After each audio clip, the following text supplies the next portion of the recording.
So I told him, you know, you have to contact the chair and see, because he wanted to get our opinion before he came to a meeting. Oh, sure. It's Trooper Evans. No, Casey, the last Casey time calls we it. talked about it was passed. Yes, And then the people were lining up, oh, I'm bringing in 30, I'm Yep. bringing in 50. Yep. That would have bankrupted the oh, company. God, yeah. Yeah, I But told if him, it's just dollars. I said, as a municipality, we can't have an open-ended budget item. And I said, without knowing a number, it's open-ended. You know, so I said, we can't do that, we can't legally do that, you know. So we'll see. He approached me last night, thought I could make the decision. I said, nope. I said, there's 5 of us. I said, 3 of us have to make the decision. And I said, it has to be in public. So you can't do it over the phone. You went back to work this week? Yeah, as far as the road goes, we're getting help. So Because Lorelei's last day is tomorrow. as far as the road goes. Yeah, 'cause they've had a welcoming Crystal and I saw that. Did you? And then Exactly what you just said. when it's done, then I have got to race on Just the people she used to work with like 10 years ago, 2 places. when she was working part-time. The one Because Green Meadows getting bumpy. a couple other people she knew, so she was happy she knew people. I don't know the second general. Yeah. I just cut the north end of the township line and the south end. Yep. Cut it off. Yep. Really cut it off. They would love that. But yeah, the people that live there would love it. They would probably actually like it. Right. Yeah. Yeah. Yeah, that's true, because they were, I think, I think that's what she did, she said it was just the people like you to work. Are we on? I mean, We're on. Are we live? Live. We're good. We're good? people loved it too, because they didn't like it. Call meeting to order. Please rise for the pledge. Pledge allegiance To the flag of the United States of America, To the republic for which it stands, one nation, under God, indivisible, with liberty and justice for all.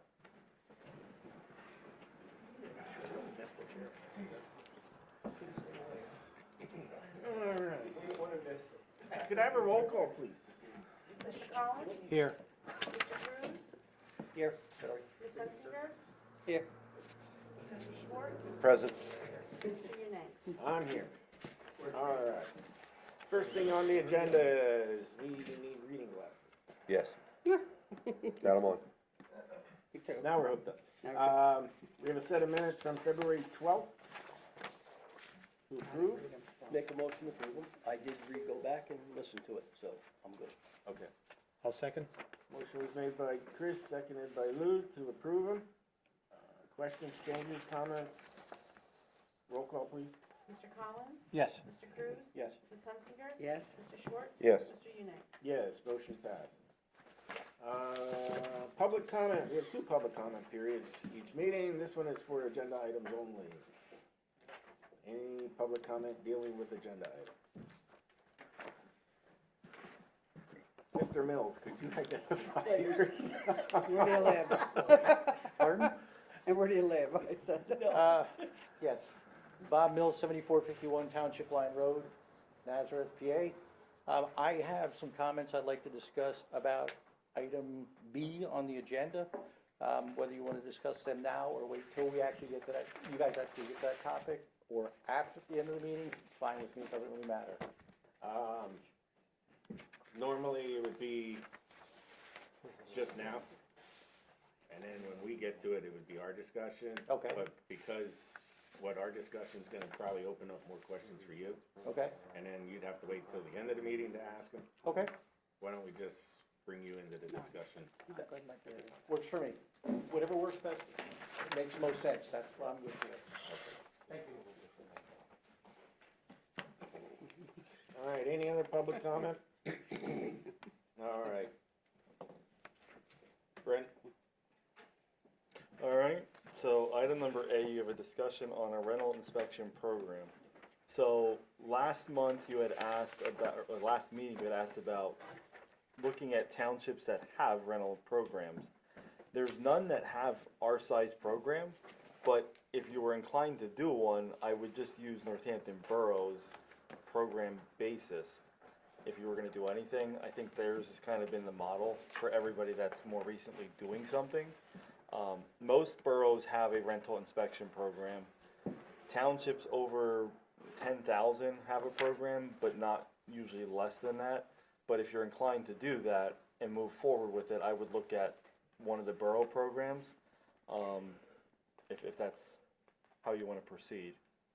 So, the only thing, looking at it, I mean, we would have to address staff on that, cause I don't think we could incorporate it in our current times. Then have to come up with timeframes of how do you wanna inspect, is it the change of occupancy, is it every so many years? Would you wanna incorporate a self-reporting? Do you guys have a rental program in Lower Nazareth? No, we do not. Okay, I didn't think either one of you, Upper Nazareth or Lower, did. So that's really, and then verifying what rentals are and what aren't. I mean, I think that will be some time consuming component of it, of going out and Yeah, how do you hunt them all down in the beginning? we would have to look at utility records. I mean, that's the only, previous records, but asking the city of Bethlehem where they have public water of, where, can you give us your actual billing listing? So we can verify what's owner occupied and what's not. And if it's not, just make the assumption that it's a rental. I mean, we can look at some of the tax records too and see that, but I mean, we're looking at 1,800 parcels that we're going through. I mean, you can go through Excel and query that down. The problem is, there's not just one agency either, cause like if you're saying utilities, not everybody has public water. No. And then if you go with electricity, there's not even Well, one, there's I- not even one electricity company, there's two that serve the township. And I don't think they would even And provide I don't think us- they're gonna release information. No, I I would think not. originally in Northampton, what they did, they sent out a letter saying if you have a rental property in the borough, they have to let them know or there would be a How fine. many people are gonna send that in? Hmm? How many? Well, that people- was the Yeah, whole cause issue. That's what they if did, they and don't then, send you it know, in in the first place, they're not gonna know. Yeah, I mean, eventually, The you ones know, that it don't matter. So we used to have that we would send a letter at the beginning of the year for notifying tenant registration, and they would have to respond. I will tell you 75% to 80% did not even acknowledge the letter, didn't even respond to it. Some have continued to do it, some have forgotten about it. We really have not tracked it because we're already seeing that data on the earned income tax collection through Keystone. So we just haven't. Now, we have filed notices for moving permits, and I think we sent out, what was the number? 51. 51, that we just went through tax transfers and Zillow and seeing the properties that have sold and people are coming in. But I think rentals are gonna be different, cause there's obviously gonna be a higher cost than a $20 moving permit. How many multifamily, more than 2 units do we have in the township? I don't know for certain, I would say it's probably 10, Those I are have the ones two that should just be on my being street. inspected, cause they, not those are the multifamily. units that Oh, affect more rentals. than one family. Not rentals, but where, I think you're saying is where there's one or more families. the house, like- and then they There's rent 2 or more the, families. the left side. So I know there's the Weaversville Inn, you know, the property across the Weaversville. I think there's a bunch in there that we're looking at that in the village of Weaversville. I know there's one on 248. Now, the only trickier part with some of those, I don't know if they're conforming, like the ones in Weaversville, if they're before 1970, they're fine. But we're dealing with one where I know it's not conforming. The property on 512 that had, I think, 2 or 3 rentals, he only had permission for one. He never had permission for the others. And where they had the But- fire too, he had. Well, that that's many. the one I'm Is that talking one? about, that, Okay. so there's no way of knowing when they convert it. Usually what happens, the owner, not the owner, but the occupant has filed a complaint. Like, we had one on Hillside that they converted the property into 3 units. One in a garage, one in a basement, and the house. And when we found out through the tenant complaining that she was getting sued by the owner, that's when we found out the occupancy was changed. That has since been removed, and there's certain properties that historical knowledge, we can say, okay, these are, but, I mean, I don't It's know. on the Keystone, I know you have to put it on at the end of the year for taxes through Keystone, you have to put on your income and you have to attach all your properties to the back of it, let them know what you have. Right, but that's still only honest people. Right, Yeah, I the mean, ones and that there- it don't account for. There could be some way through Keystone tax collection that we can see the records and the data, but it's gonna be a little bit of a task, and then scheduling the inspections. Now, I have not talked with Barry Isaac to see if they have staff. I mean, what I would think is going to happen is you're gonna have to hire a part-time employee to do that, cause it's not cost effective for Barry Isaac to do the program. I mean, So we're as far currently as those paying, homes, it doesn't classify as rentals, right? well, They you can make them our see, homes. we can see through the payroll taxes, I guess, Mhm. matching that Keystone list of addresses versus what we have from the tax Mhm. duplicate and seeing which ones match up as owner occupied. I mean, our best bet is looking at City of Bethlehem records, maybe the Borough of Bath, and then going through and seeing who's actually getting the bill at the address and who's not. Well, starting with someone like Northampton is fine, as long as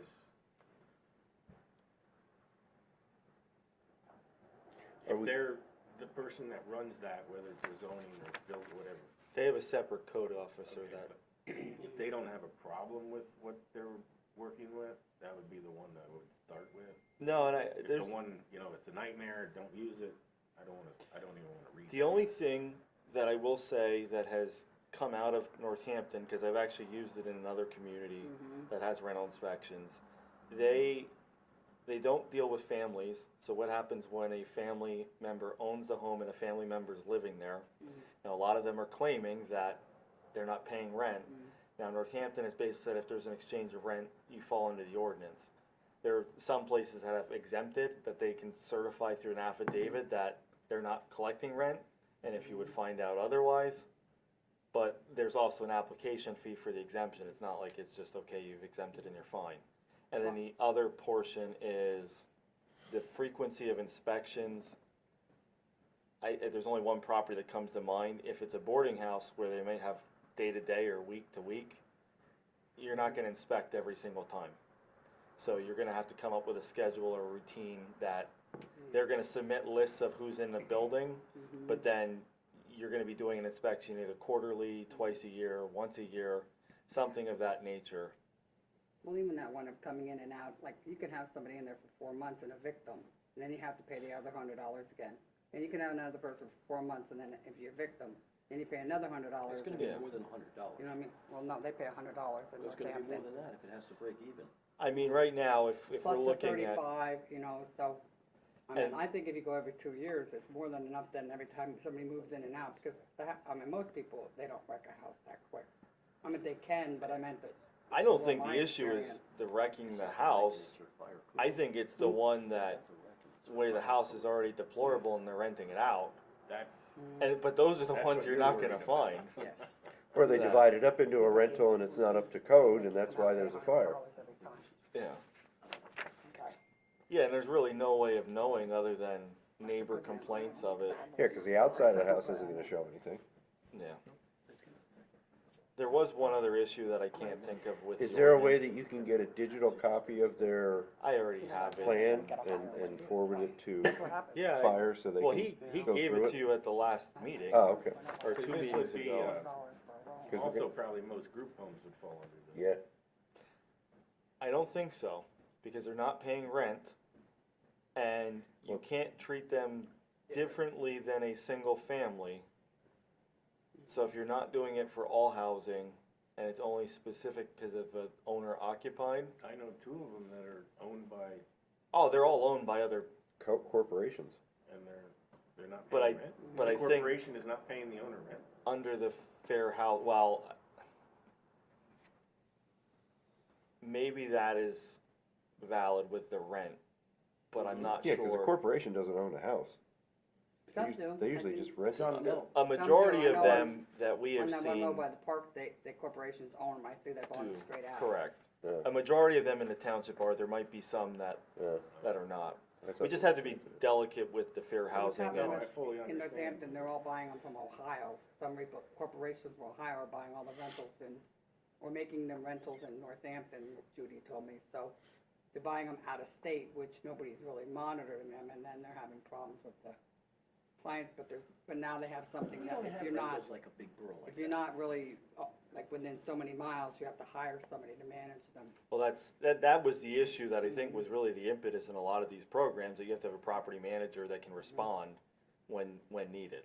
Now, I don't know, looking at what we've had historically, maybe some fall in that. What about that Weaver's Row place they just redid? That's gonna be apartments, right? Well, that was apartments and it is apartments, It's and like 3 or 4 And who stories. owns that? four. Somebody from somewhere else, right? I don't know where he's I from, think I but, looked it up. but he's not local. I mean, Right. I think he's in the valley.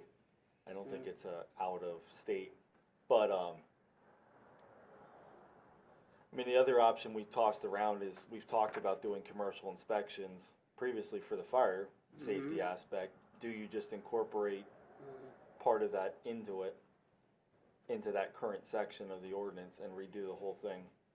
Yeah, you don't wanna lose any money, but it does really go back on the tenant then too. Exactly. You know, I mean, most rent, except for my husband, he doesn't. You know what I mean? When people get an increase in certain things, then they increase people's rent, which then affects them also, so. Why don't we get a copy of maybe 2 different borough? Only one. I'll look at, The city of Allentown's pretty tough. I'm not, I'll I know, probably I know. take one Well, local and one out of the area that I found, that they do it. I mean, the other thing you have to remember too is, like, we're looking at it for a certificate of occupancy for zoning, when they change ownership, and we're catching it at that point too. So, we're kind of inspecting some of those properties now. We're just never gonna catch them all, and my problem is, yes, it needs to be done, mainly to keep those guys safe. But, the people that we really, the honest people are gonna be paying it, and And we're gonna have. The ones that are enforcement bad, action. you're still not gonna know people about. that really should be, Right. are not going to. They're not gonna Kids do it. I know the deeds have it, though, Jesus like in Christ. Northampton County, that NC pub, that would take forever to take through, I don't know if there's. Well, they something don't always different in update town. them right away, and that, I mean, we're getting that for our tax duplicate. The other aspect of the program that I just remembered that is problematic is the inspection standards. Some of them require you to have egress from all rooms, and in a lot of older homes, that's not possible, because you have another room in front of a room. So those regulations, or whatever standards you adopt, should be done by resolution, so that they can be modified from time to time from the board, rather than an official ordinance adoption. And then you also have too, there was a roof up in Allentown, like a porch roof, and they inspected, and 2 weeks later, the porch roof fell down and hit somebody. So the person that inspected it, then they sued them because they said, well, you told me this porch roof was safe. So I meant, you're gonna run Yeah. into situations like that too. Well, I mean, we're gonna have hold harmless and indemnification on the inspection, that we are only inspecting for the merits of the ordinance for safety. This is not a full-blown structural analysis of your Okay. property, and, It's not like this, it's just for fire. It's for yeah. safety. I mean, we're Right. looking for conditions that nobody's gonna fall through a railing or fall through bad steps, and windows open and close, and They inspect outlets are safety. safely installed, and there's no open panels. That's what I want. Am I allowed to join in on your conversation? By dumb chance? Sure. Thank you. So, I know, like you pressed that you're doing it for fire.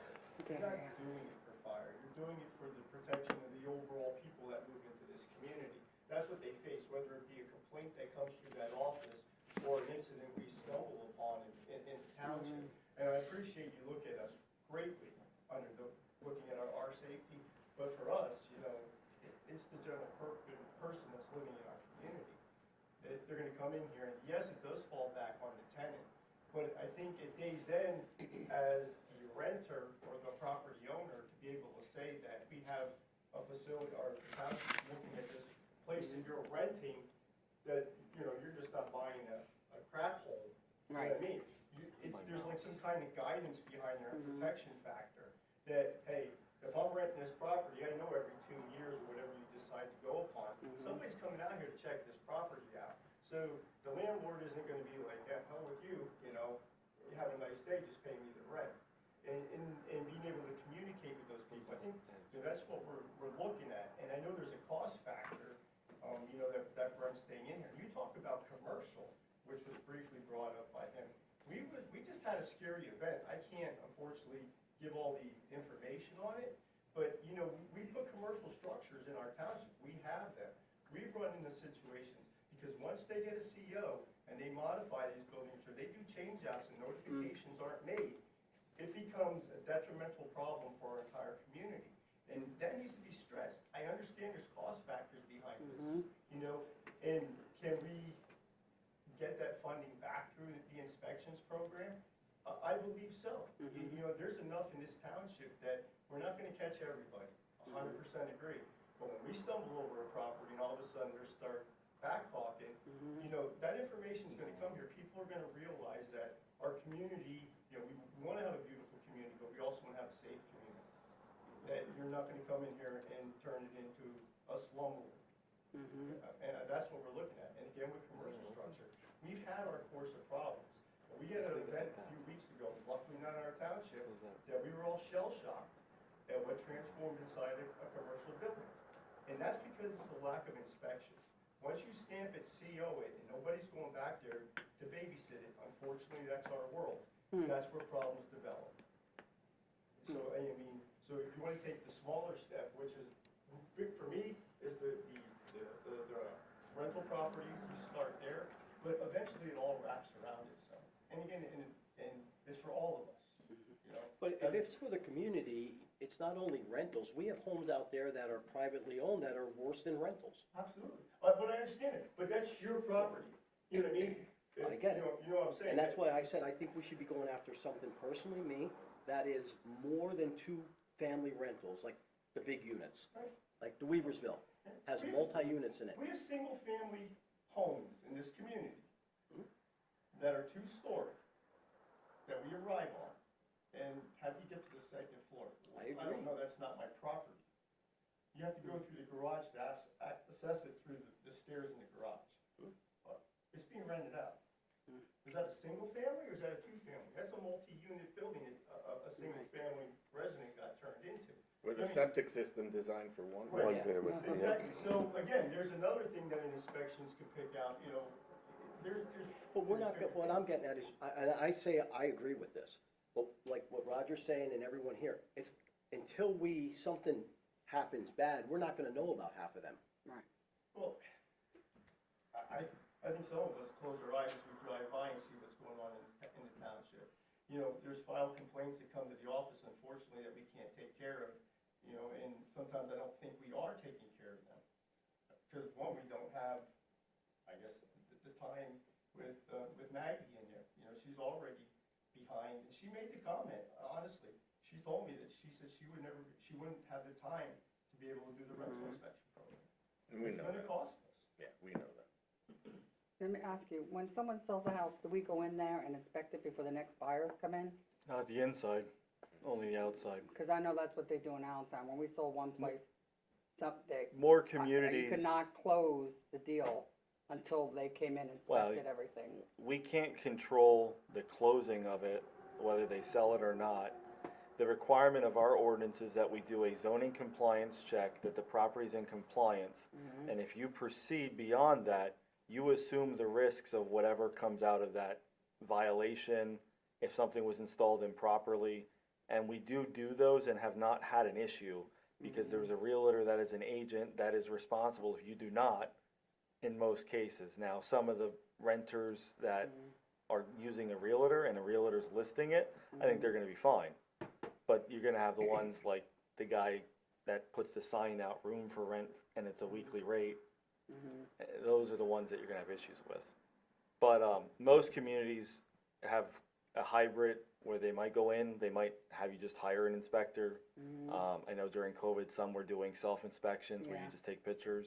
I don't know how you do that, if you can go online and find a picture to take of your house, but I mean, I don't know if, we wouldn't be able to go in and do an actual inspection on the inside. I mean, that's up to the buyer to, See, they have like an inspecting. ordinance now. I mean, that type of inspection is for the quality of the home.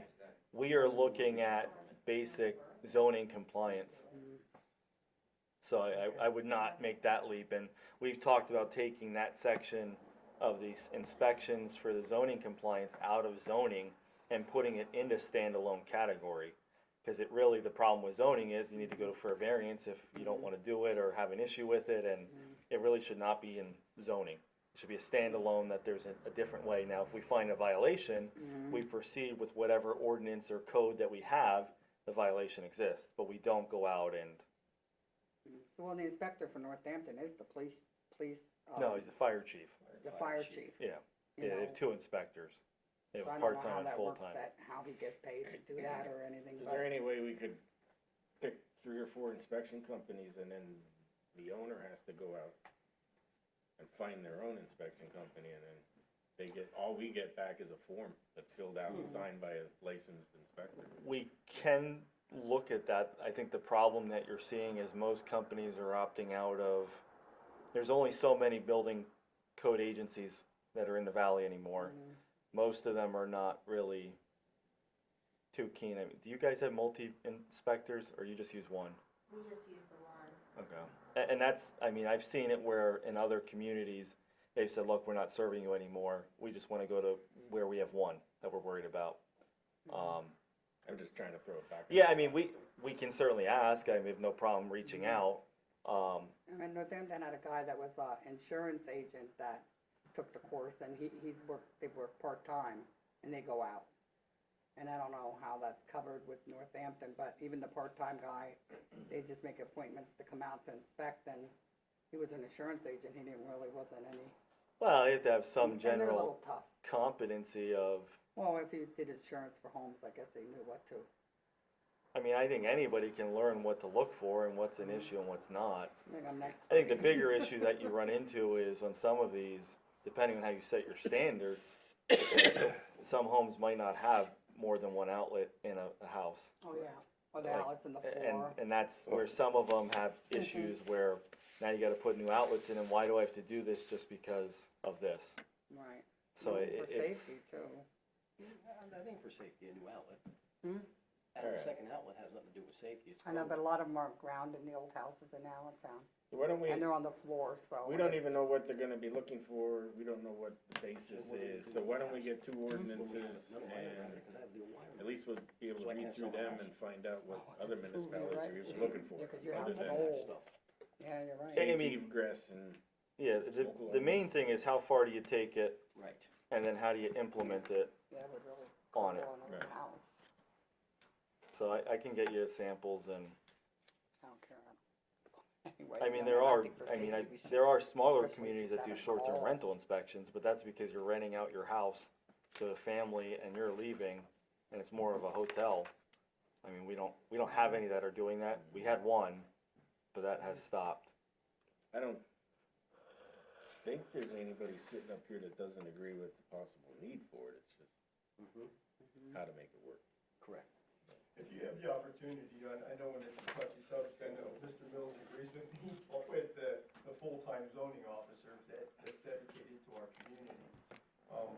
And I know whatever happened in the past, I'm not familiar with, but I think even if you look down the lines of this, and it's part-time, and it's somebody that's based in our community, that we can all work with, whether they report, they can pass information off to us, to Brent, it's not a third party that we're constantly dealing with to get things done in our township. I mean, that's how I would like to see it, as, being a part of the fire department. So if that's something that can be also addressed, I know there's cost factors behind it.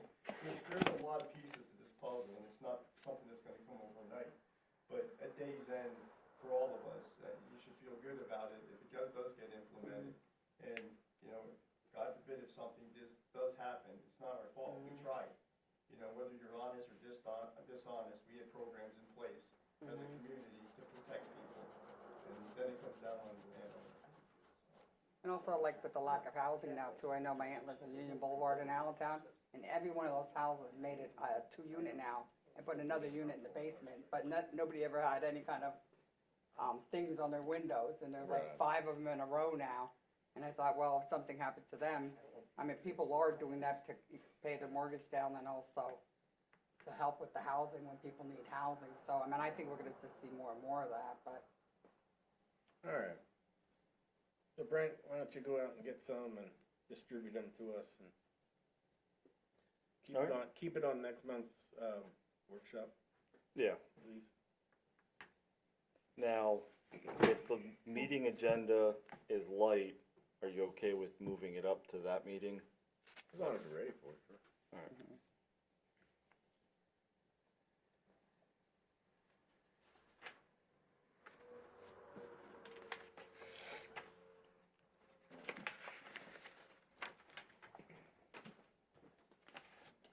The next item you have is Township Line Road.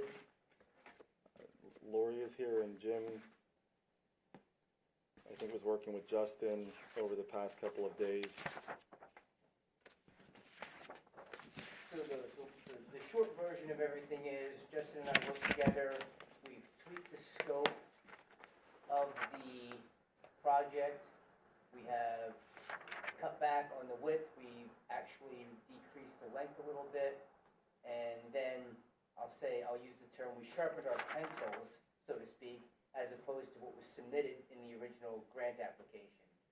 Based upon that, we have jointly come to the conclusion that pending a successful bid, we think that the project is doable for the budget amounts that were discussed at the last meeting. Do you have to make the road smaller? is What you're are saying? the budget amounts, Jim? Well, A wider? I'm hesitant to say exactly because it could affect the bid, but we talked about, shared cost of $200,000 each, and we believe we can meet or possibly even be less than that. I don't like to give out numbers that. No, don't go any deeper. Could potentially give anything to a bid. So yes, we do believe the project can still be done under that scenario, and that it would be, something that we could pursue. Generally speaking, though, it is the same scope that was submitted.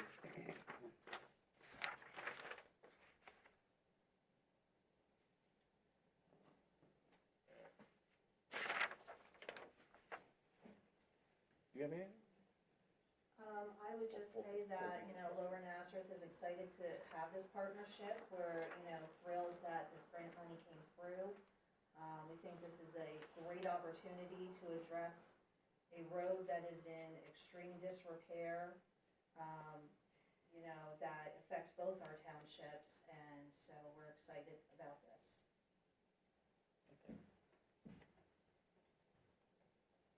Yeah, I'm looking at a 7-page presentation. Might as well now. All right. So, I was hoping to do this as a presentation, but obviously, I've lived on this road. I grew up riding a bicycle on this road when it was a dirt road. I'm part of the planning commission, and I make that statement to let you know that I'm not a typical complainer of things. I mean, I look at things, I'm an engineer by degree. I evaluate things, I collect data, and then I try to come up with solutions before I typically comment on something. So I've been living on this road for 26 years, and I would love nothing better than to have this road repaved. But I have to tell you, with the volume of traffic and the speeds that people travel today, with the state of disrepair that it is only going to get worse once it gets repaved. And I'm seriously concerned.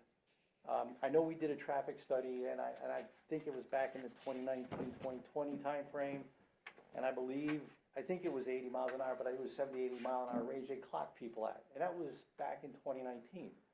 I can tell you they haven't slowed down, and I can tell you they haven't gotten less volume on that road. So Bob, to be fair, don't characterize it that was the average speed. I didn't say it was average I speed. know, I just wanted to make sure that everyone's aware of that. We're not talking about, the study did show that the 85th percentile speed was within 5 miles an hour of the posted speed limit. Sure. So I don't want people to think everybody's driving 80 miles an hour. Of course not, and I would never say that there are, but there are people that I see and I hear driving down that road, and it has only gotten worse since that study was done. You're absolutely right, and I applaud the people that travel the speed limit. It's amazing, you can pick them out without question.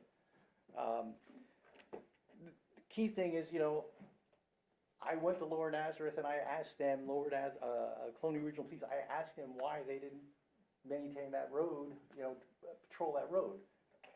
Well, they told me it wasn't part of their responsibility, when in fact I know that Lower Nazareth is responsible for that portion of the road in front of the residential area, and I know Lower Nazareth pays Colonial Regional Police. So I went to one of their board meetings, it might have been several months ago, I don't remember exactly when it was, when this first started coming out. And I asked the board about this particular situation, why the Colonial Regional Police don't patrol that road. And they really didn't have an answer. They said they would look into it, and I have not ever received any kind of response as to why they don't. But I can tell you, I have probably counted on one hand the number of times I've seen a Colonial Regional Police car on that stretch of road. It does not get patrolled. The other thing that's key concern is residents are on that road, right? I mean, cutting grass, mowing lawn, checking mail, putting out garbage. You got school children out there, and I can't tell you the number of times I pull out of my driveway, look both ways, there's nobody coming, I pull out of my driveway and I got somebody on my rear end, on my bumper of my car. Where'd they come from? How did they get there that fast without speeding, right? It's dangerous. It will be dangerous. The PMPI says, as part of what we do, we're supposed to protect, and promote safety within the community. So I think that's an important part of it. And I did a traffic calming class down at the LDPC through LTAP. One of the things in the PennDOT's publication, a vehicle traveling 40 miles an hour, if you get hit by a vehicle, a pedestrian gets hit by a vehicle, there's an 80% chance you're going to die. Well, gee, you up that speed limit to 50, 60, 70, 80 miles an hour or higher, the chances of somebody dying on that road, if they get hit, would be pretty severe. And I haven't talked about wildlife. You have bear, deer, coyotes, fox. People are going to swerve to avoid them and have a bad accident, or they're going to hit them and have a bad accident. And there's no controlling of that, and they're not going to say, oh, here comes a car. They're going to be doing what they're doing, and a car is going to get in their path. So you have not only people, but you have wildlife associated with this area as well. And it was funny, the day that I went to the Lower Nazareth Board, I looked out while I was pouring a cup of coffee, and I watched a Lanta van go in front of my house, and I watched a car pass the Lanta van on a double-line road in front of my house. And if you look at that picture, that top view, it's kind of a hidden driveway or hidden parking area there. The people have goats and wild animals in that barn, and they park right at that corner of the barn, and they have their grandkids there, they have their dogs there while they're cleaning up the goat pens and stuff, and cars come flying down with that guy past that Lanta van. Again, it comes over a slight crest of a hill. It's a dangerous area, and I'm seriously concerned. Do any of you have seen this Darktown area on the next slide? It's page 6. This was really nice animated, but there was a person killed by a speeder in Darktown, and it was because he was diverting to avoid traffic congestion on the Lehigh Street Bridge or the Pine Street Bridge. They just blow through Darktown. I mean, I did it as a kid. I hate to say it, but I did it as a kid too. We used to try to avoid traffic and get to places like at 2-a-day football, lunchtimes and stuff. But they actually turned that road into a cul-de-sac. You can no longer go through Darktown from both directions. If you want to get into Darktown, you have to go to the north side and enter from the Lehigh Street Bridge. It's a difficult decision. I was reading some of their board minutes. But in all honesty, it was the only way that the chairman of the board said that he could guarantee safety for the residents of that area. And I'm not saying that's where we need to go, but I think it's something that we should consider because it can happen and it does happen. And then finally, for conclusion-wise, people are using that road because of the congestion on 512 and 191. And all the stoplights and all the stop signs. Even as rough and as bad as that road is, people are still using it, still driving as fast as they are. So you're getting that amount of volume of traffic, and then when we go to replace the bridge on the Monocacy on 512, that's going to divert even more traffic onto that. And those people that get diverted onto that road, if it's repaved by then, or even if it's not, are not going to go back to 512, and they're not going to go back to 191 because they've got a straight shot, no traffic signals, no stop signs, no stoplights for miles. People are going to use that road, and then once it gets repaved, it's going to get even higher volume and higher speeding volumes. And I don't know that paving it putting narrower lanes and hoping that we don't have a problem on that road is an optimal plan for success. If we don't do something proactively with regards to traffic calming of some type, as part of this process, we're gonna have a problem. We're gonna have a problem on that road. And I hate to feel this way, but I've seen it and I've seen what happens and I watch what goes on that road and there's gonna be a problem. I would think that we should look at speed bumps, chicanes, solar speeding signs. We need to get regular patrolling by the Colonial Regional Police on that road. And if the complaint is that they have no place to park because we can't use radar, then we need to incorporate places for the patrol cars to park on that road so that they can do their proper speed monitoring. And worst case scenario is, you turn it into a cul-de-sac, you put a blockade at the end of Rogers' property and at that other property with the farm that lives off on the east side, and you put a gate up and you allow pedestrian and bike traffic through that section, but no vehicular travel through that section. But something has to be done. You can't just pave it, which we need. It needs to be done. You can't just pave it and hope that there's not gonna be a problem there, because there will be. I guarantee 100%. And if you have any questions for me, I'd be happy to answer them. I'd be happy to participate in whatever needs to get done as part of this process. I want to be an active participant to make sure we're doing what we can to mitigate and make it safe for the residents of that road. Thanks, Bob. I go on that road all the time now that I avoid 512. I don't even use 512 anymore, and I never used that road before. And yes, I see people speeding most of the time. But, you know, I was on Union Boulevard, or I guess it was Irving Street the other day, and I'm thinking, oh, they had all these bumps in the road. And then I was complaining, but I thought, you know, all these kids that got hit there at Dare Off, I thought, you know, as much as you didn't want to go over the bumps, I thought it was actually quite nice. Speed bumps are illegal. Are they? Aren't they? Oh, really? They have 3 of them now. You don't use speed bumps, you use a combination of either speed cushions, speed tables, things that are Okay, maybe that's what defined it's a slightly plastic differently. thing? Well, It's like a there's- plastic thing that's like a hump? No, there's different configurations, but generally speaking, the old, what people called speed bumps are more of a problem and detrimental. Really? And there's multiple reasons why, but suffice it to say that you could potentially create more problems by Oh, installing them okay. than not having them there. So Okay. it's a balance. And everything that Bob has talked about, it's a balance. And that's where it becomes difficult. We've talked about this before. People say, well, let's lower the speed limit. Well, this is a perfect example. Lowering a speed limit does not change No. a person's behavior. No. And that's the problem here. So, you know, that's why we're emphasizing keeping narrow lanes, keeping a visual sight of trying to make it feel constrained. I mean, the roadway itself is probably, I jokingly said to someone that it's straighter than most driveways. Oh, yeah. I mean, it is a straight, long road that we can only do so much to try to change driver behavior. How And about stop one of signs? those things is the visual deterrent of having a wide open area in front of you. And that's the intention of having the edge lines to try to give you that constrained space. The roadway itself is not going to be any narrower, but with the lines on it, it's going to appear narrower.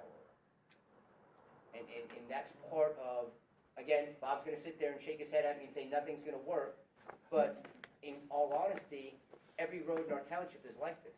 I mean, look at the speeds we deal with at 329 right in front of all these houses coming in here. You know, and unless you live on a short segmented local road, anybody that lives along a collector road has these problems. I don't think No, that's normal. You know, Airport Road's a good example as well. Yeah. I'm not Telling saying you it's not drive gonna that work, stop I'm sign saying and we still we goes have an slow. opportunity to do more than just the minimum. Because I guarantee you, people will drive that way, and in the beginning, they will observe the fact that it's narrower, and that will take effect, because the studies have shown that it works. But after a given period of time, when they've driven on that road enough times, after the lines have moved in, it's not gonna have an impact. because they're gonna see no cars coming and they're gonna drive like crazy.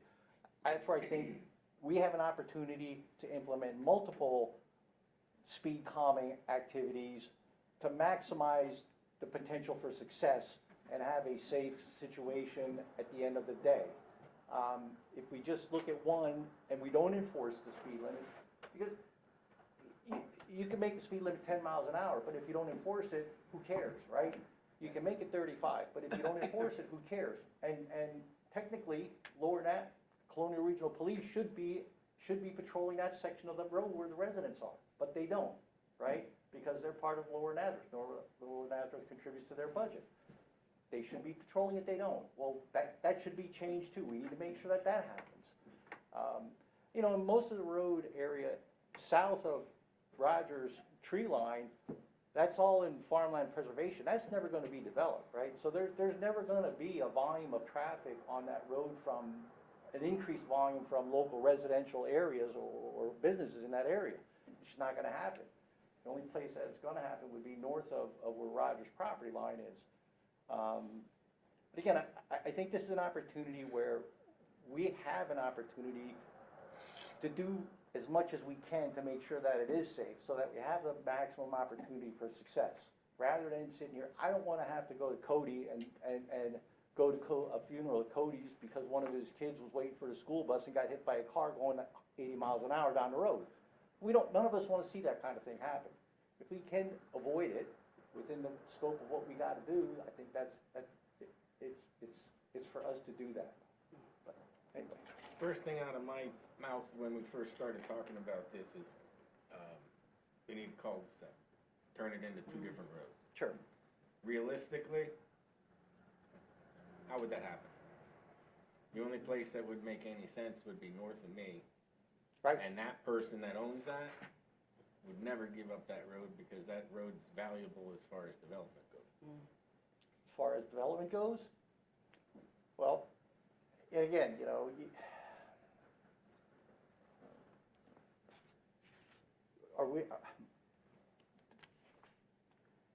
he's not a resident of the municipality.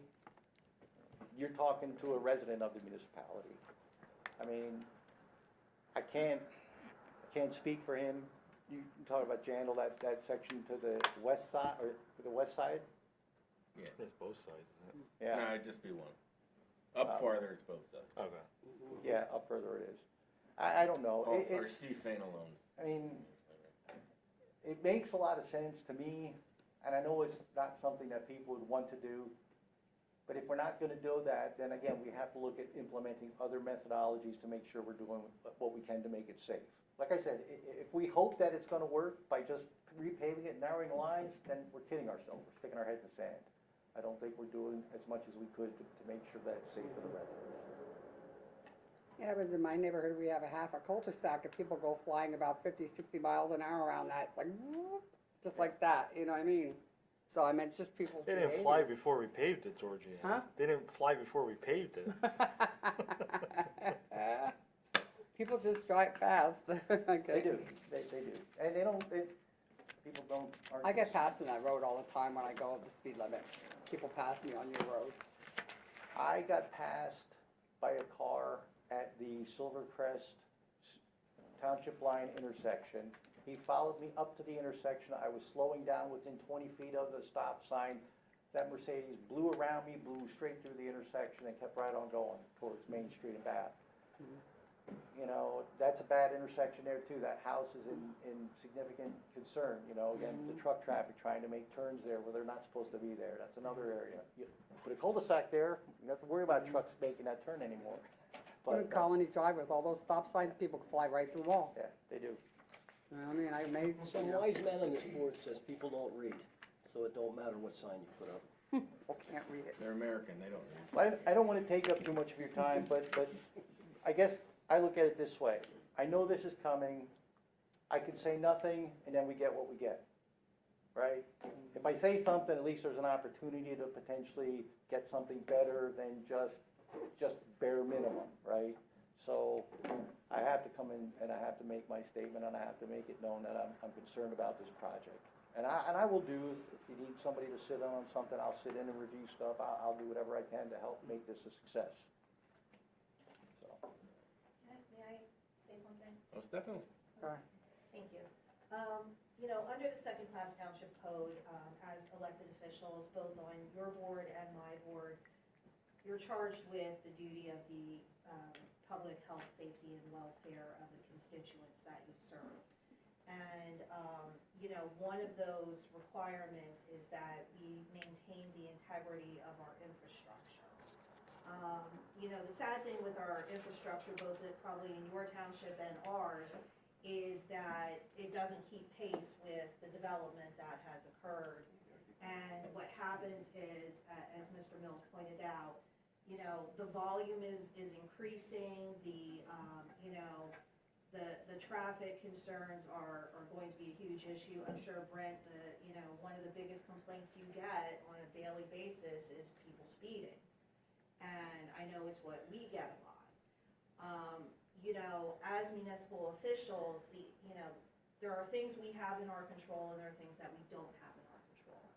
One of the things that is in our control is making sure the integrity of the roads that handle that traffic flow are in a proper working condition. And when, you know, they're not, you know, we all enjoy the aspect of sovereign immunity. However, there are a few exceptions to that, and one is that public property, if it's in decayed condition, you expose yourself.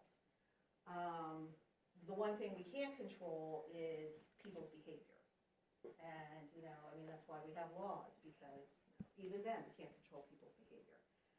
Speeding is going to continue being an issue. Even if Colonial, you know, periodically patrols this road, it's still going to be a daily issue. A lot of the concerns that were raised about, you know, residents with the trash cans getting mail, things like that, that occurs in residential community, in neighborhoods. We have where people drive through, like you said, 50 miles an hour through a 25-mile-per-hour zone, and people's kids are playing in the middle of the street. So, but I really truly feel at the end of the day, I think I trust my engineer, I'm sure you guys trust your engineer, that they would do the best to promote the safety of the final product of this road to the best of our ability. So, with that, I mean, I'm open to talking about after the project is done, how we can work on traffic safety measures. I know Lower Nazareth, we do have some of those solar powered speed radar stop signs. Radar display signs. Yes, thank you. They flash when you go too Yes, fast, but yeah. and we would be happy to move one onto Township Line Road, but, I think it's imperative for both of us that, you know, we address this road. We have funded, a tremendous amount of funding that has fallen into our laps. And, I think it's imperative that we take advantage of that. It's not gonna get any cheaper. There's not anybody in this room that's questioning that. Okay, it's not gonna get any cheaper to do this road, and, so I just. I don't think Mr. Mills is even questioning Yeah. that. He's questioning what could happen. Yeah, no, I hear what he's saying, and Lower Nazareth, we have concerns about, you know, all of our roads when it comes to traffic safety, because again, the volume's not getting any less, and people's driving behavior is getting worse. So, the challenge is, how do you fix it? One of the things I would say is there are going to be future grant opportunities to potentially try to secure radar speed signs and things of that nature too. I mean, it's not something that has to be an all-in-one type of scenario. And I've often told people that we don't have to slow everybody down. We just have to slow the first guy down, and everybody else gets stuck behind him. So there is some validity to the fact that if we get just a handful of people to slow down, it has a far greater impact than trying to slow everybody down. And those flashing You know what lights help works even me. better? Piece of 14 foot, 4 inches wide farm equipment on an 18-foot road. That makes people scatter. Mr. Chairman, Sure are does. you drive up and down the road all day long? Yeah. No, back to the your point was very well taken. Your concern is our concern. The first thing that was said when you first showed up is we're gonna turn this into a racetrack. Everybody knew that going in. They- The problem we have is, it needs it. And it's unavoidable. 20 years ago, when I went to work where I worked out in Coonsville, a guy that used to live here, which before I lived there, he used to call it the Autobahn. That's what it is again, and the sad part is, the condition of the road is so significantly worse, but people still drive that fast with the condition of the road the way it is. Yeah, it's, not, there's no easy solution, as most problems, you know, there aren't many easy solutions. But again, you know, I think anything, we would be remiss if we can't take what opportunities available to us and utilize them up front rather than doing it on the back end, because it's always more expensive on the back end. Maybe. If you do it on the front end, it's always cheaper. Just like building a home, just, you know, costs less when you do it up front. Hanoverville Road from 512 towards Airport Road, Mhm. They used to have bad problems on that. Mhm. They put those flashers on, and every once in a while, the cop sits at that park that's not really a park, but it's a park. Yep. And I use that road a lot. Nobody's ever up my tailgate, because people drive slower now on that. Once they know there's law enforcement there, at any given time, they can see one, that helps. But the problem is, how do we get them there? We tried. And they didn't wanna do it for us unless we joined their, even by paying. But that's the, No. No, that was, we had yeah, but reached that out would be to- coming into our township. Correct, They're already in their township. correct. Well, but that wasn't our fight at the time. So, but anyway, your point is very well taken. I really appreciate your time, I got and, seven like I said- family members on that road. What's that? I have 7 family members on that. I know, I know you do, and actually, I let them know that this was on the agenda for tonight, in case they were concerned about it. Because one voice is one voice, it's better than no voices, but 2 or 3, you know, the more voices, the better off being heard, but, Your voice is sufficient, Bob. We know, we know. thank you, again, thank you very much for your time. Thank you.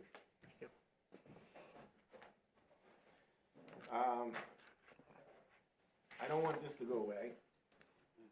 So, but at the same time, I would like to start moving on the road as fast as possible and deal with this stuff along the way, if we can. I think we should, try to see if Florida Nazareth can come through with that radar sign, and then if we could try to seek grant funding for another one on our side to try to get that also, because that way, if it's on both sides of the road, giving Hanoverville as an example, I know it's on both sides of the road, that it shows up flashing like that, so I think that would be more than one of them, at least get 2. It does, it gets your attention, because I do try to Yeah. tend to drive fast, and as soon as I see that, I look down at my speed limit. Yep. You know what I mean? And It's then automatic. Oh my God, I made that one that fast. Yep.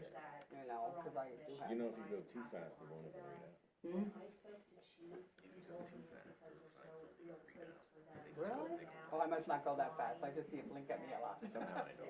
I call it Pinocchio on that. In a hurry. Well, You Five Well, o'clock a place in the maybe morning. for them to sit, to be able to see the two Yeah. lines. So let's move on the I road if think you don't that's mind. the problem. Yeah, what do we have to do? But maybe just their presence periodically might have an effect. Even if they have an old car and they can park it on the side of the Well, road. they used to There do was that. nobody in it. Well, considering I've I know gotten somebody with a grants for police car. about 7 or 8 cars, I'm sure they have an old one somewhere. Anything would help. If you put a car that is unoccupied, I'm telling you, people are gonna break. Yep. Just make sure it's Until not, they But it- figure out it's Yeah, but it not can't sit there all the time. Yeah, you know what gotta I mean? move it. So, And you gotta move it, and then you actually have to pull people over in right, and between. then the next and time make there's sure it's someone not a in, they Crown get Vic, pulled because over, they that's know what that nobody know. uses those anymore. Careful, we'll stick you By the there with time they your figure it car. out, they slow down. So anyway, what So- do we actually need to do for the road? Right now, the budget, the grant was 1.25 even, right? There was no, The grant is 1.25 million. okay. So the way that this would need to work is because Lower Nazareth Township is technically the grantee. What would happen is that we have to, the bid has to go out under Lower Nazareth Township. Obviously, as part of our agreement, your engineer will be, you know, intimately familiar and working with our engineer on preparation of that document. So, I technically like to go out to bid early in the year for road projects, because that's when contractors are hungry for work and they sharpen their pencils a lot more than usual. So, maybe my engineer is being a little bit, optimistic, but he feels that we can be out to bid by the end of March.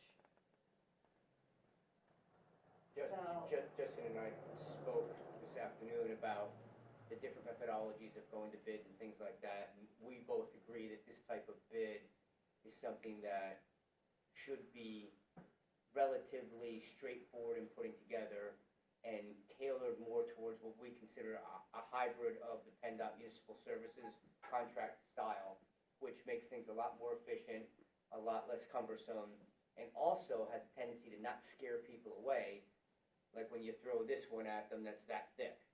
So we preliminarily, Justin and I have already discussed this, and we're both on the same page as far as how we would like to proceed with this. And I was of the belief that we would be able to probably get this out to bid coming into the spring. So that. So we where I hadn't talked about was specific going timelines. is, you're looking for 200,000 as a limit for each community. That's what we believe. Cause right now it's like, it's 175,000 roughly, and 25 plus on top of the contingencies would give you a cushion. Yes, Alright. yes, just in So- case there's something that's discovered during the course of construction. You know how contractors love change orders. Oh, there will be. Well, So, You get the- down, the- you get down in that low ground, there's gonna be nasty clay down there. the main contingency, Roger, is for soft spot repair and build up for that. So my recommendation would be to not cut it that tight and maybe go 225 or. well, what I was going to say, you've only budgeted 200,000 for road work for this year. You don't have funds over 200. You would have to open the budget.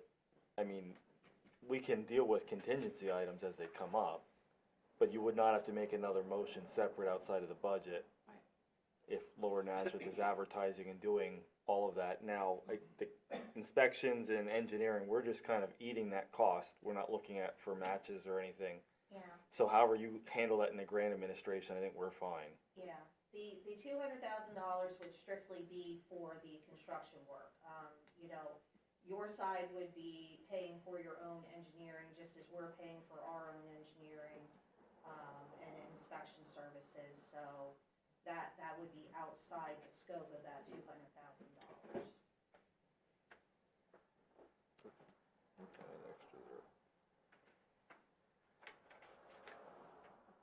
So the money's been budgeted up to 2. Cool. I mean, I don't know how Carroll Engineering is, I know they're kinda new to you, but I know how Hanover is. I think they're always high, so I'm comfortable with Our it. intent is that nobody gets. With the contingencies that we have planned, we always have room to deal with contingencies, but we know we're not spending initially more than 200,000. If we hit soft spots or buildup or something beyond, the contract allows for those contingencies, and we would work with whoever's the rep from Lower Nazareth and the inspectors on site to come up with those change orders as we deal with them. Mr. Solicitor, we'll make you work a little bit. Normally, we go out for bid, and then we don't actually take the vote until we approve the bid. How are we doing this? It's their project. Well, I How think, How should we be doing this? The agreement, I'm sorry. yeah, no, that's what I was gonna say. I think the agreement actually deals with them being the administrators, and it's subject to our approval Yes. once they open the bid. So if they come back and say this bid's $2 million, and our board wants to move forward, you have the right to say, we're not shelling out. Because Jim was wrong for the first time in 25 years in his numbers. And So that agreement, So am I hearing there's no action needed from this if you board wanted, until they open the bid? correct, because then you would vote to concur with the bid at that time. Because they are administering 100% of everything. We can make a motion, but you've already done that in the agreement. I mean, that was part of the reason for the agreement at that time with what Gary and Lori had worked out with it, that it would deal with these challenges of having two municipalities, that's why they're the lead agency, Right. they're doing the bidding. But did that motion put up 200,000? No, but your budget is that, and we would be following the normal, because you're not actually going out for bid and incurring the cost of the bid. So at some point, you just have to go out and make a motion to approve whatever the amount is. But if you wanna make a motion, we certainly can. I think knowing that we are offering up to 200,000 would be a little bit reassuring to you. Yes, yes, it would. It tells me that, you're ready to proceed.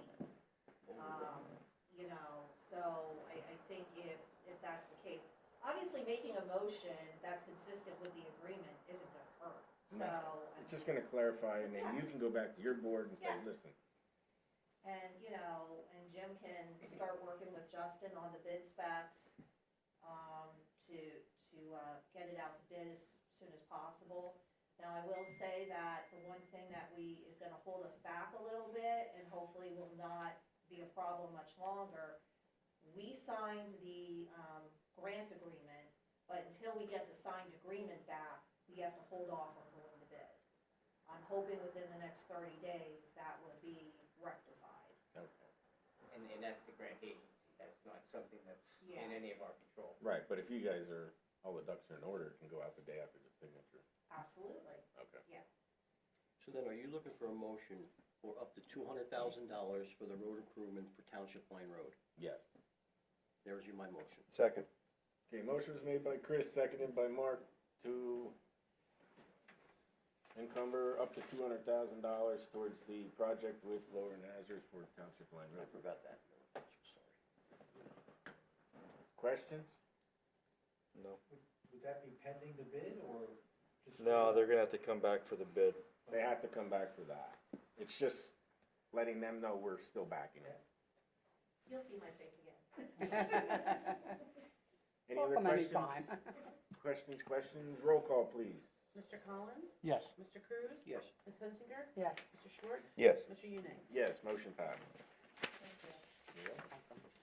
Just so you know, the way that I think it will roll out is that, if the bid ends up being accepted by both sides, the finances of it are that Lower Nazareth has to pay in advance and then seek reimbursement.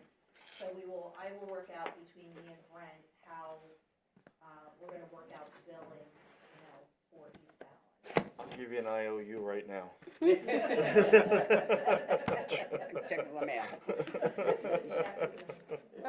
$200,000 IOU and a sticky note. Sounds legal to me, huh? At least put a talking ball with You're gonna it. find the bottom of that sticky note. Thank you very much. Have a Thank you. lovely Well, evening. have a good night. Take care. All right. Next.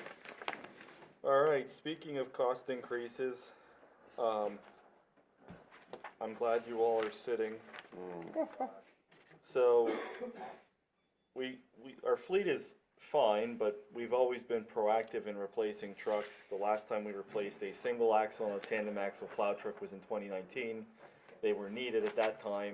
We were having a significant issue. We're not really having an issue yet, but what we have noticed with the shift of employees and routes, a tandem truck is actually more efficient on the south side of the township in some of the developments because you're not running back to the salt shed as much. So you can stay on the route longer.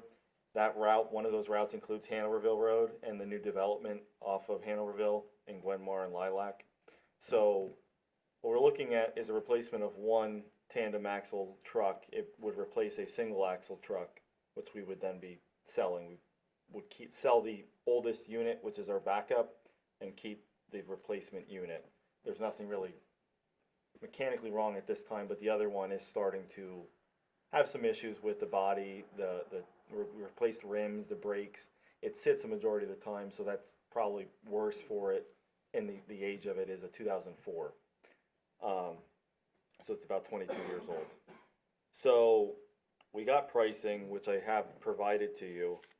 In 2019, a chassis was 135,000, the upfit was 76, the total truck cost was 211,000. 2026, that $135,000 chassis is now $189,431, and the upfit cost has almost doubled from 76,000 to $126,730. So a total truck for a tandem is $316,161, or a $104,487 increase. Wow. Did you say Now- the new houses, they need it for those new houses, did you say? That are being built out there? No, Is that a Well, homeowners association, right? at some point that will be transferred to the township, and that will be part of somebody's route. It most likely will be a tandem axle route already, but Who's gonna do it now? the developer's on the hook until we accept it, and the way that they're building We have to houses, accept it, right? it'll probably be 10 years before we accept those roads. Okay. Plus, we have 18 months of maintenance and everything else that comes in, so. What's the turnaround time to even get this truck? So, that is what has That's a lot of improved. money, huh? We're looking at 90 days for the chassis from the date of order to delivery. I do not have an upfit time frame. I would assuming assume this is 6 a- months. I'm assuming it's a Mac, right?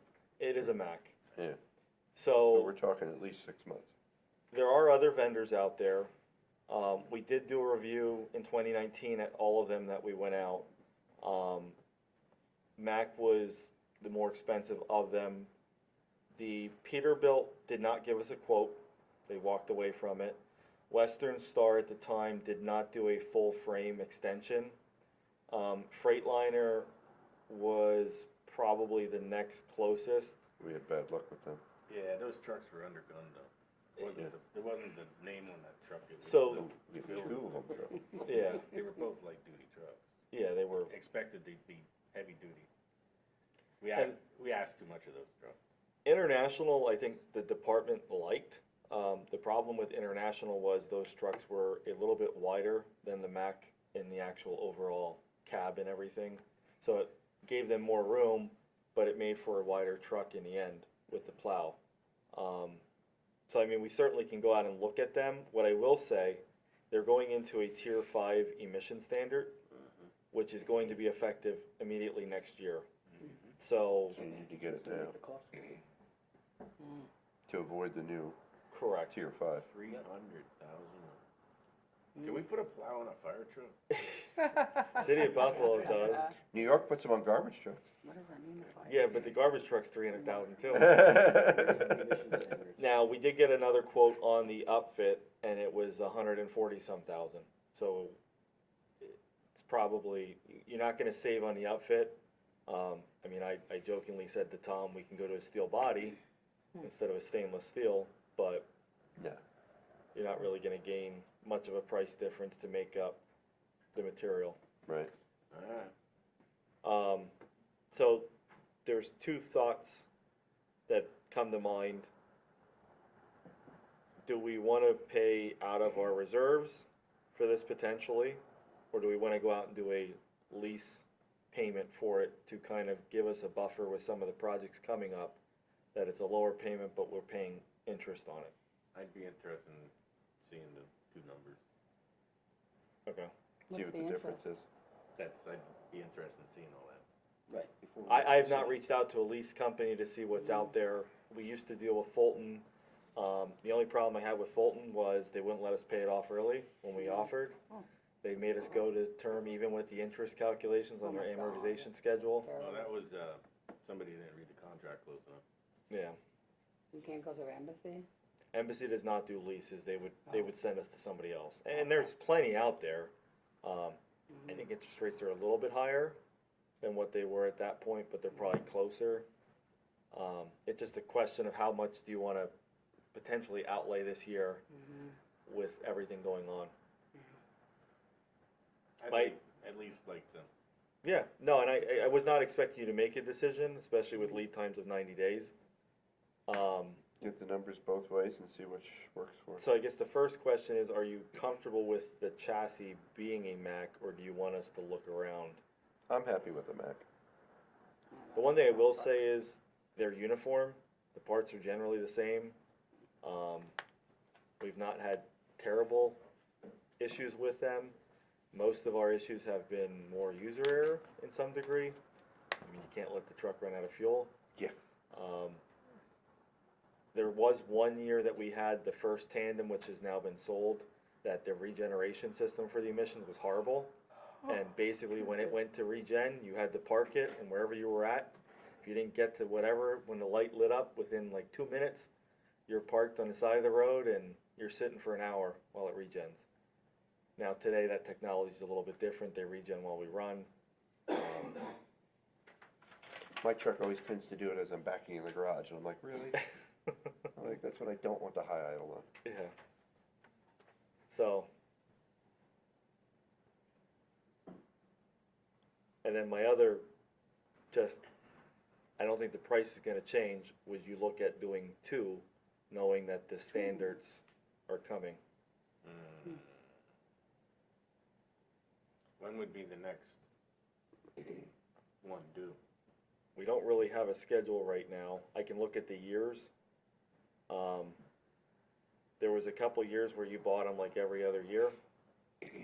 So the one that we're replacing might be in that cycle. How many do we have? So you have 2 tandems and I believe 4 single axles. But one does not run for snow removal. It's basically our chipper truck, which is our reserve. If we have a truck go down for any reason, they switch over to that vehicle. And for the most part, it's been reliable, but sitting it, we have cab airbags that have to be replaced because they go dry rotting from, And is that the 2004 one? yeah. Yeah. Yeah, I think it's 2008, and there might be a 9. If we can get 2 more years, yeah, it's probably gonna cost more. But how much will it cost if we can buy that one outright and lease this one? It probably wouldn't end up costing any more, Yeah. because there'd be interest on one and not of the other. Right. But, Can the space and if we can wait 2 years, let that or the emissions, the new emissions, let the bugs get worked out for a year, because there will be bugs. The other thing And that, 2 years from now, that'll be a year under its belt, so that'll be fixed. hopefully, yeah, yeah. And there would be no interest on that truck. Now, So, the other thing too, we can potentially, I mean, you could sell the newer truck. Not newer, but the 20-year-old truck instead of the 24-year-old truck. I mean, That the last just- time we sold the chassis, the truck complete, we got, I think it was 60,000 or 58,000. So that is the, Sell the oldest one. Stay on a cycle too, instead of getting them both the same year, you're, the age on them. yeah, I think originally when we were looking at it was kind of every 5 years for 2, and then you're kind of 1 year that you're gonna have 1. Definitely do one and just compare the price difference between the lease and not lease.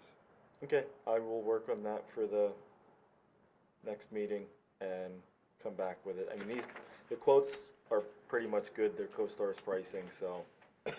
The only other thing that was not included was we had talked previously at one point about a wing plow. I don't think we do a wing plow based on the pricing. But I'll see what the quote comes back and include that with the others so that you can see it.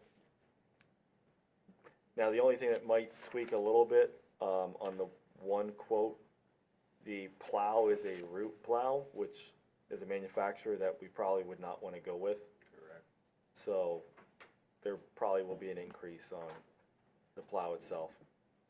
The hitch is the same, so it doesn't matter, it's already included, but also I think our guys generally like the newer plows. They can have better visibility. We haven't had as many issues with it. I mean, it's virtually nothing, but that plow has gone up significantly in price from the time that we bought a spare replacement when we had one go bad and got a quote last year, so. I will get you numbers and loan information. Thank you. Mm-hmm.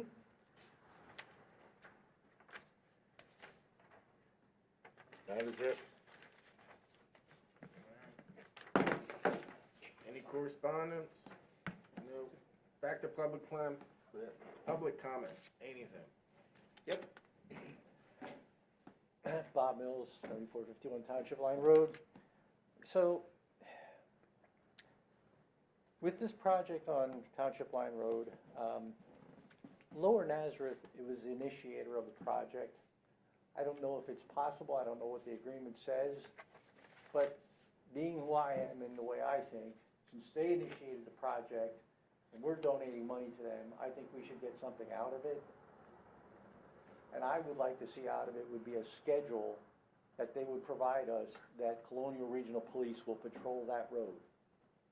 Now, once a day, twice a day, some kind of a commitment from them. I don't know if we can, I don't know if it's legally I able don't, to do that, or if it should have been part of the agreement from the beginning, but it would be nice to get from them, it's lip service. Oh yeah, we could get them to, look, I've been there for 26 years, and I could count on one hand how many times I've seen them, and they own that part of the road. I mean, I would like to see some type of commitment from them that they will patrol it for a certain number of days a week, or something to some effect, during rush hour, something. I would like yeah, to see I that don't if we think can. they can commit to that, just because Colonial Regional is an actual regional police agency, so they only appoint members to represent the body, and they're not the controlling member of the regional agency. It's actually, I think, Hanover. So that was part of the issue when we met with them previously. They could not give us any hours during their allocation, because they come up with their patrol roster of who's on shift and who's not, and where they're going. And calls get priority versus patrol. So that was one of the issues that they had come up. I know they have reached out and talked. I mean, we can coordinate with the state police when construction happens. I know they have somewhat tried, but they can't force a schedule like that. I think we can advocate for it. I think they're willing to do it, but We did reach out to PSP, Bob, and, I was given permission to give them the same that we pay for overtime. The state does not allow to do that. And I understand why now that it was explained to me. Should have known that from the beginning, but I get it now. But they did say that anytime we have a concern, we can call them, and they will target that area for us. So, that's a plus with the state police. Okay, And the other thing is, I don't know if you heard, I asked her if she could please reach out why they're not doing what you said. Mhm. And she said they have two, like Brent just said, two people assigned there. She's gonna talk to both of them that are on the board, and go to Colonial Regional and find out why it is not being right. done. Well, they said they were gonna investigate it, but they never did get back to me. Well, When I she's did- gonna come back. When Well, I did they- go to the ask her board, again. The to their response board, I said in a previously when meeting. they were here is they can't use radar because it's illegal, and there's nowhere to adequately sit in time, which I think there's areas, it's, Well, the problem with that is, they don't have a spot to hide the car. You I'll can give put 'em a lines spot. anywhere, well, I'll give them a spot. that's Well, what has to come up. I think there just was never coordination on that. I told them they could sit in my driveway, Correct. you know, but that's part of what I said in my presentation was build places in along the roadway where they can sit. You know, put those pull-off spots where it's safe for them to sit, and they can sit kind of Well, semi-hidden. I don't know if we have the right of way to We do don't it. have the right. They have to sit back out of sight too, you wouldn't be able to. I got two sites. But that's. Right at the that's top of what the it hill, is. when they come up over top of the hill, they're already had because. Well, they can't the do lines can be radar right there. on the hill.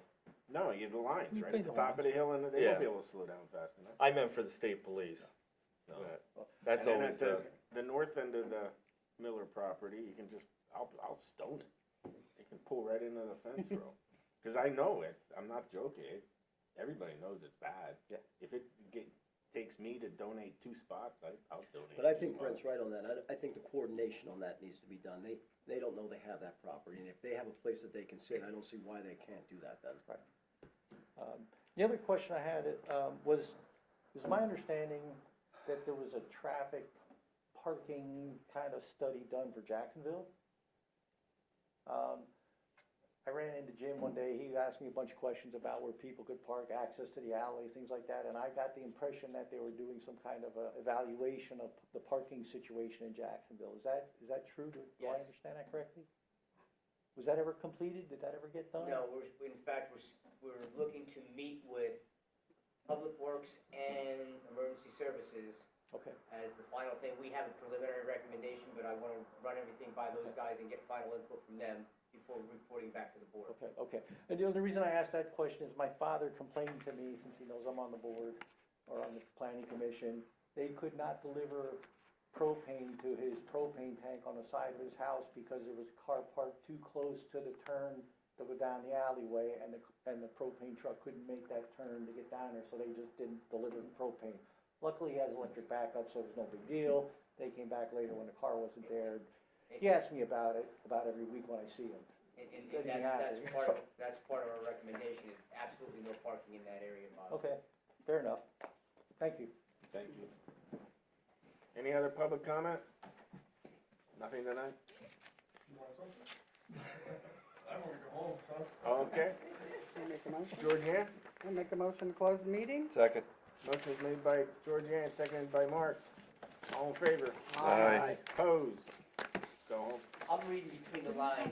Angela looked back at him, Yep. basically said, don't you say They a were word. saying a word, we saw that, Claire. Down, and more of that road than lower.